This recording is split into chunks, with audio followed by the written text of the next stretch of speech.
Morning friends, myself is Manoj Modi. Welcome you once again in my English academy channel. आज के इस video में हम कुड के यूज को समझेंगे। कुड के सेंटेंस में जो मीनिंग निकलते हैं, मतलब अर्थ निकलते हैं, वो सका या फिर सका था या फिर सकता है निकलता है। ये डिपेंड करता है सेंटेंस पर। अलग अलग तरीके से कुड का सेंटेंस में यूज़ किया जाता है और अलग अलग इसका सेंटेंस में अर्थ निकलता है। सबसे पहले हम बात करते हैं रूल नंबर 1 की।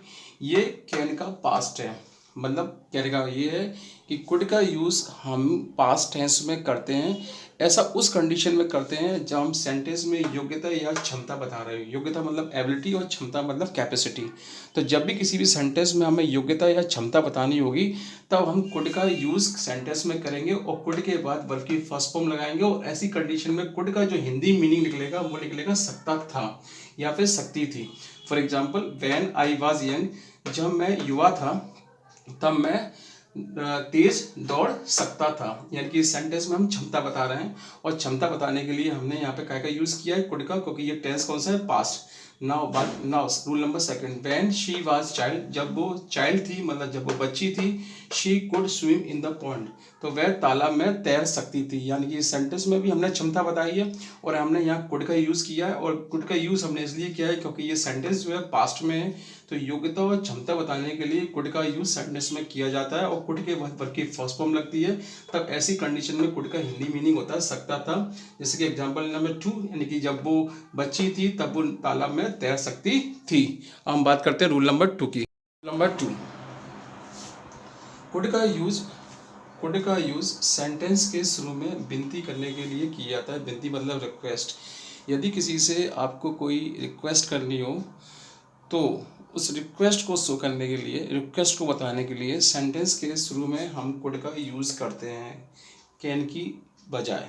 मतलब कैन की जगह पर हम कुड का यूज़ विनती करने के लिए यानी कि रिक्वेस्ट करने के लिए करते हैं। तब ऐसी कंडीशन में कुड का जो हिंदी मीनिंग होता है सकते हो या फिर सकती हो निकलता है, राइट। अब ऐसी कंडीशन में जब भी हम कुड का यूज़ सेंटेंस में करेंगे तो सेंटेंस के बीच में या फिर सेंटेंस के लास्ट में ये वर्ड यूज़ करेंगे प्लीज़। जैसे सेंटेंस लिखा हुआ है, could you help me please, क्या तुम मेरी मदद कर सकते हो, राइट। और सेकंड सेंटेंस है, could you please speak slowly, क्या आप धीमे बोल सकते हैं, राइट। तो ओवरऑल कहने का मतलब ये है, जब भी हमें रिक्वेस्ट करना हो किसी से तो उस रिक्वेस्ट को बताने के लिए सेंटेंस के शुरू में हम कुड का यूज़ करेंगे। और ऐसी कंडीशन में कुड का जो हिंदी मीनिंग होगा वो होगा सकते हो या फिर सकती हो निकलेगा और कुड के साथ वर्ब की फर्स्ट फॉर्म का यूज़ किया जाएगा, जैसे कि एग्जाम्पल नंबर 1 व 2 में हुआ है, राइट। हम बात करते हैं रूल नंबर 3 की। रूल नंबर 3 की। कोई भी सेंटेंस जो अफर्मेटिव हो, साथ साथ वो कैसा हो, सिंगल हो। सिंगल मतलब एक सेंटेंस दिया हो तो उस सिंगल सेंटेंस में हम कुड का यूज़ तभी कर सकते हैं जब वो सेंटेंस कैसा हो, या तो नेगेटिव हो या फिर इंट्रोगेटिव हो। अगर वो सेंटेंस अफर्मेटिव होगा तो उस सेंटेंस में कुड का यूज़ नहीं होगा। मतलब या क्रॉस मत का मतलब ये है कि अफर्मेटिव सेंटेंस में कुड का यूज़ नहीं किया जाता। केवल नेगेटिव और इंट्रोगेटिव सेंटेंस में आप कुड का यूज़ कर सकते हैं। और अफर्मेटिव सेंटेंस में यदि आपको कुड का यूज़ करना भी हो तो कुड की बजाय आपको सेंटेंस में was able two plus B1 का यूज़ करना होगा। बी1 मतलब वर्ब की फर्स्ट फॉर्म, राइट। यानी कि अगर सेंटेंस अफर्मेटिव होता है तो उस अफर्मेटिव सेंटेंस में आपको was able two plus B1 का यूज़ करना है कुड की जगह। आप कुड का यूज़ उस सेंटेंस में नहीं कर सकते। जैसे कि example number 1, he could speak English, ये सेंटेंस अफर्मेटिव सेंटेंस था। इस सेंटेंस में हम कुड का यूज़ नहीं कर सकते, इसलिए मैंने यहाँ क्रॉस लगाया है। इस कुड की जगह आपको यहाँ पर क्या लगाना पड़ेगा, वाज एबल टू लगाना पड़ेगा। तो इस सेंटेंस का सही रूप होगा he was able to speak English. Overall कहने का मतलब ये है, यदि सेंटेंस अफर्मेटिव होगा तो कुड का यूज़ वहाँ पे कैसा होगा, गलत होगा। लेकिन नेगेटिव और इंट्रोगेटिव सेंटेंस में आप कुड का यूज़ कर सकते हैं और ऐसी कंडीशन में कुड का मतलब सका या सकी होगा। जैसे कि example number 2, he couldn't speak their, वह वहाँ बोल नहीं सका, राइट। और कुडंट ही स्पीक देयर, क्या वह वहाँ बोल सका, राइट। तो सेंटेंस अगर नेगेटिव या इंट्रोगेटिव है और उस सेंटेंस में यदि कुड का यूज़ किया गया है तो उसका मतलब सका या सकी हो शक है या शकी होगा, लेकिन सेंटेंस अफर्मेटिव है और सेंटेंस में यदि कुड का यूज़ किया गया है और वो सिंगल सेंटेंस है तो वो सेंटेंस रॉन्ग होगा। उस कंडीशन में कुड को वहाँ से हटाकर उसकी जगह वाज एबल टू का यूज़ आपको करना होगा, जो कि वही अर्थ देगा जो कि कुड दे रहा है, राइट। तो इस सेंटेंस में हमने कुड की जगह हमने यहाँ पे क्या लगाया, वाज एबल टू का यूज़ किया, बल्कि फर्स्ट फॉर्म का यूज़ किया है, राइट। अब हम बात करते हैं रूल नंबर 4 की। रूल नंबर 4, अगर सेंटेंस इनडायरेक्ट स्पीच में हो, अगर सेंटेंस इनडायरेक्ट स्पीच में हो, मतलब डायरेक्ट में नहीं दिया हो, इनडायरेक्ट में दिया हो, तब ऐसी कंडीशन में आप कैन की बजाय सेंटेंस में कुड का यूज़ करेंगे, राइट। जैसे कि एग्जाम्पल नंबर 1 और एग्जाम्पल नंबर 2। इस सेंटेंस में लिखा हुआ है he told me that he could go there, right. इस सेंटेंस में हमने यहाँ कुड का यूज़ किया है क्योंकि ये पहले वाला सेंटेंस यानी कि जो फर्स्ट सेंटेंस जिसे हम बोलते हैं रिपोर्टिंग वर्ब पास्ट टेंस में, ये पास्ट टेंस में, तो इस सेंटेंस में भी हमें पास्ट टेंस का यूज़ करना होगा और कैन का पास्ट यहाँ पर क्या होता है, कुड, तो इस सेंटेंस में हमने कुड लगा दिया। ऐसे ही सेंटेंस नंबर 2 में फर्स्ट सेंटेंस जो है वो पास्ट टेंस में है, ये पास्ट में है तो दूसरा वाला भी काय में रहेगा, पास्ट में रहेगा, और ऐसी कंडीशन में हमें कैन की बजाय कुड का यूज़ करना पड़ेगा।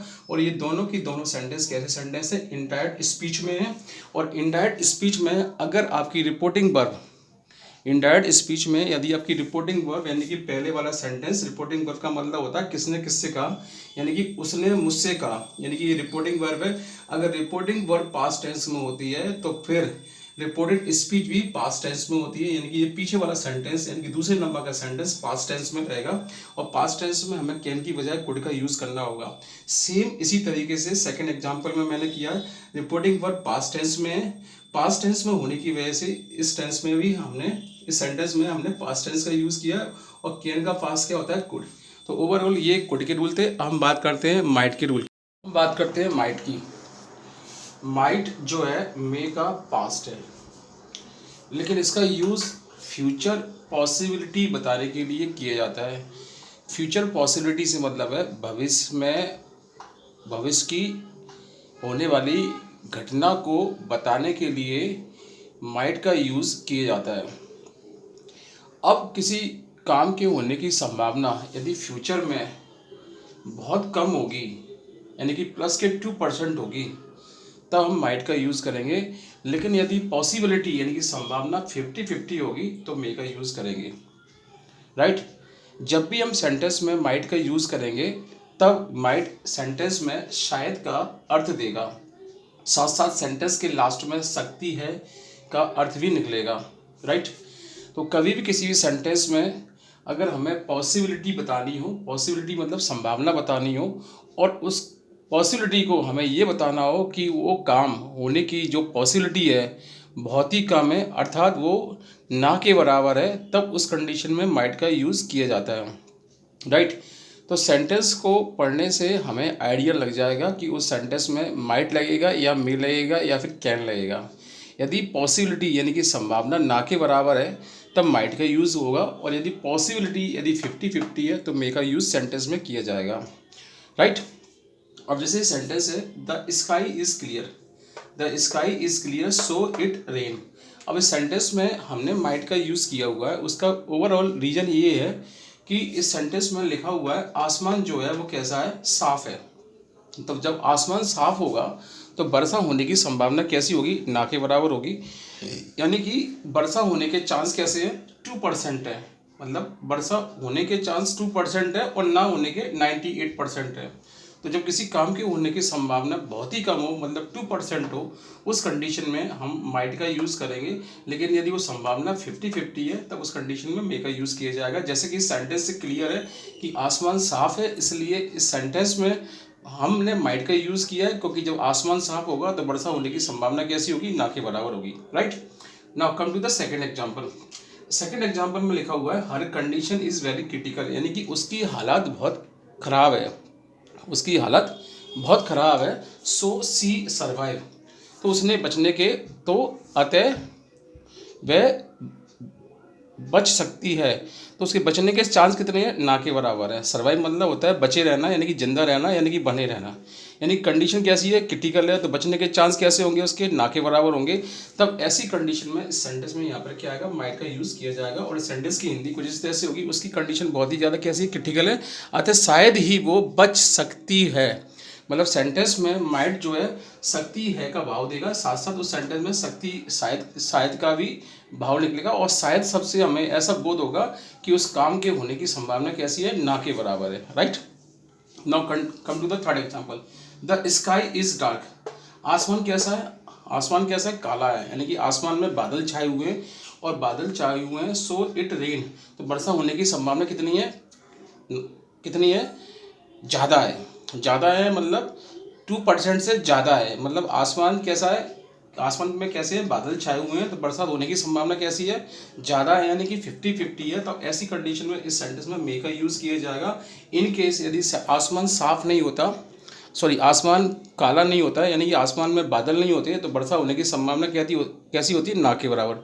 तो जब वर्षा संभावना ना के बराबर होती तब उस कंडीशन में माइट लगाते हैं। लेकिन संभावना यदि बराबर बराबर है, बरसात हो भी सकती है और नहीं भी हो सकती है, तब इस कंडीशन में मे का यूज़ किया जाएगा। Right, now come to the fourth example. She might pass all though chances are very rare. Rare का मतलब होता है ना के बराबर। चांस कैसे उसके मतलब कितने हैं, कैसे है, रेयर है, रेयर मतलब ना के बराबर है। मतलब तो उसके पास होने के चांस कैसे होंगे, ना के बराबर होंगे, क्योंकि इसमें लिखा हुआ है उसके चांसेस कैसे हैं, रेयर है, मतलब उसकी उम्मीद कैसी है, बहुत कम है। उम्मीद कम है यानी कि पास कैसी हो, वो पास होने की संभावना कैसी हो गई इसकी, ना के बराबर हो गई। तब ऐसी कंडीशन में हमने यहाँ पे क्या लगा दिया, शी माइट। और इस सेंटेंस का जो भाव निकलेगा वो भी इस तरह से निकलेगा, शायद ही वो पास हो सकती है, हालांकि चांसेस कैसे हैं उसके, बहुत ही रेयर हैं।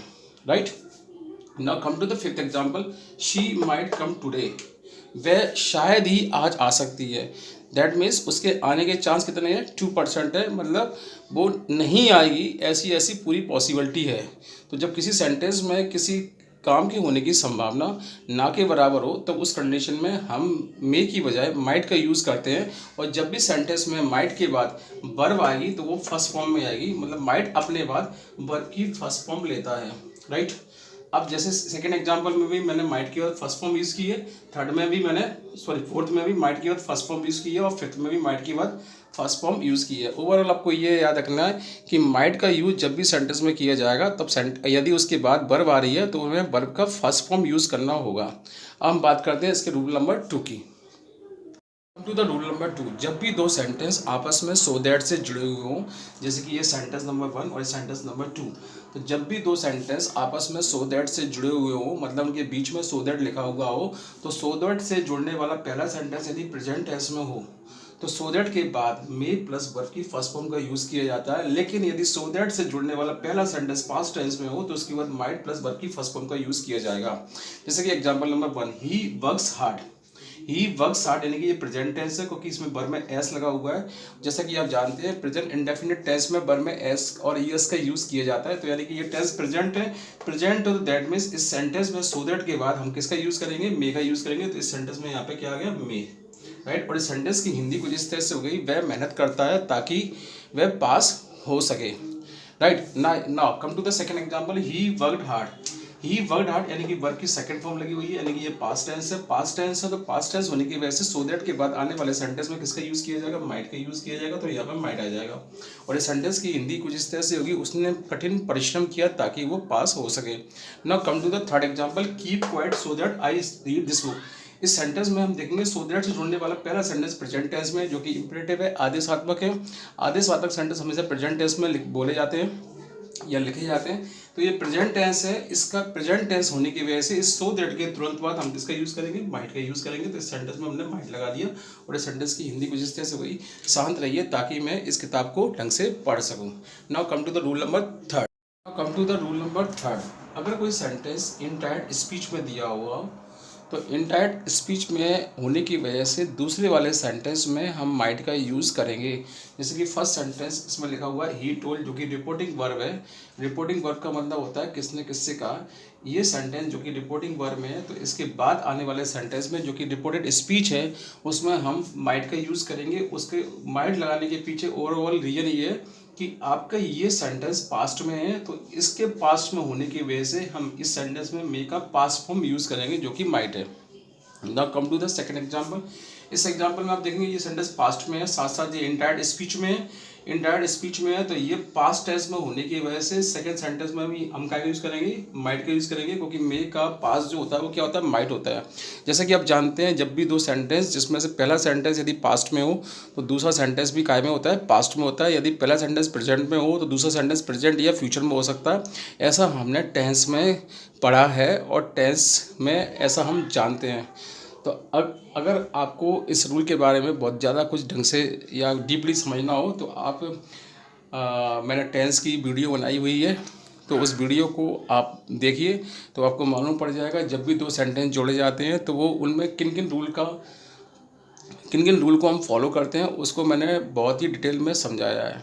तो आप उस वीडियो को देखिए और आपको मालूम पड़ जाएगा कि पहला टेंस यदि पास्ट में होता है तो दूसरा टेंस भी कायम बनेगा, पास्ट में बनेगा।